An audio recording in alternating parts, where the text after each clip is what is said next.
Para penonton yang dirahmati Allah sekalian, sekarang kita akan pergi kepada perbahasan berkenaan dengan pengertian wahyu. Begitu juga dengan cara-cara penurunan wahyu dan apakah perbezaan di antara wahyu dengan ilham. Jadi pertama sekali kita nak tengok apakah definisi wahyu. Kita katakan daripada perbahasan para ulama ulumul Quran, wahyu terbahagi kepada beberapa pengertian. Antaranya ialah ilham dan juga saranan dan juga isyarat dan seumpamanya. Sebagai contohnya, apabila Allah Subhanahu Wa Taala memberi saranan kepada kepada Nabi Musa alaihi salam, Allah kata wa auhayna ila ummi Musa an ardi'ih, dan telah kami wahyukan kepada ibu Nabi Musa untuk dia menyusu Nabi Musa. Jadi ayat tersebut ada sebahagian ulama kita cenderung kepada wahyu di situ maknanya ialah memberi saranan, iaitu memberi cadangan kepada mak Nabi Musa supaya mak Nabi Musa ni memberi susu kepada Nabi Musa. Tetapi ada juga ulama yang menggunakan ayat tersebut sebagai hujah. Dia kata bahawasanya mak Nabi Musa juga tergolong dalam kalangan Rasul, kerana setiap yang mendapat wahyu adalah Rasul. Tetapi kita kata pendapat tersebut bukanlah pendapat majoriti. Ia hanyalah pendapat terpencil antara yang disebut oleh Ibnu Hazim dan seumpamanya, kerana kita katakan asasnya tidak ada Rasul melainkan dari kalangan orang lelaki sahaja, sebagaimana kata Allah Subhanahu Wa Taala, wa ma arsalna qablaka illa rijalan nuhi ilaihim fas'alu ahla dzikri in kuntum la ta'lamun, dan tidak kami utuskan rasul-rasul sebelum kamu wahai Muhammad melainkan dari kalangan orang-orang lelaki sahaja. Kita nak tengok pula kepada yang kedua, iaitu cara-cara penurunan wahyu kepada Rasulullah sallallahu alaihi wasallam.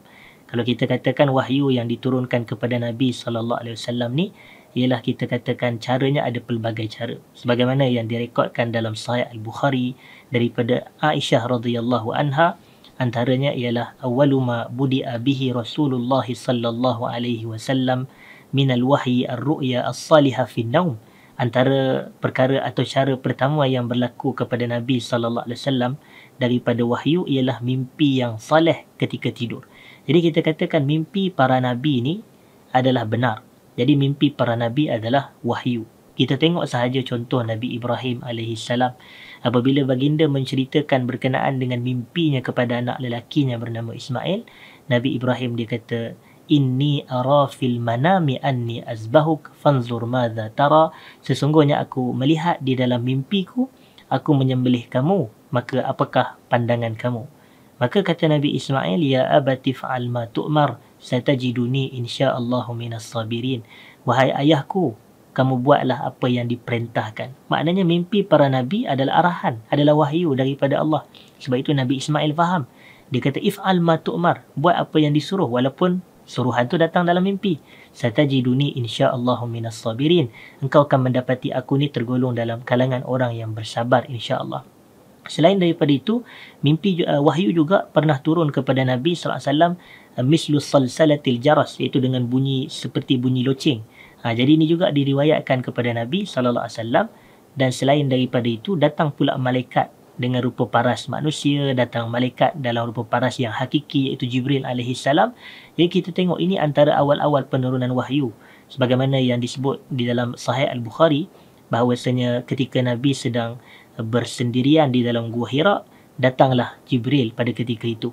Datang Jibril dan Nabi SAW kata, فَأَخَذَنِي فَغَطَّنِي حَتَّى بَلَغَ مِنِّي الْجَهْدَ ثُمَّ أَرْسَلَنِي فَقَالَ إِقْرَأْ. Dia pegang aku, dia peluk aku, dia tutup aku sehingga aku rasa sakit, kata Nabi SAW. Kemudian dia lepaskan aku, فَقَالَ إِقْرَأْ. Dia pun kata, bacalah kamu. Jadi ini antara menunjukkan cara-cara wahyu diturunkan kepada Nabi, sama ada menerusi mimpi yang benar, ataupun Jibril datang kepada Nabi dengan rupanya yang hakiki, ataupun Jibril datang kepada Nabi dengan berbentuk seperti seorang manusia. Ini sebagaimana kebiasaannya, Jibril datang dalam bentuk sahabat Nabi yang namanya Dihyah bin Khalifah Al-Kalbi, iaitu seorang lelaki dari kalangan sahabat Nabi yang sangat kacak dan sangat segak, ataupun dalam bentuk deringan loceng.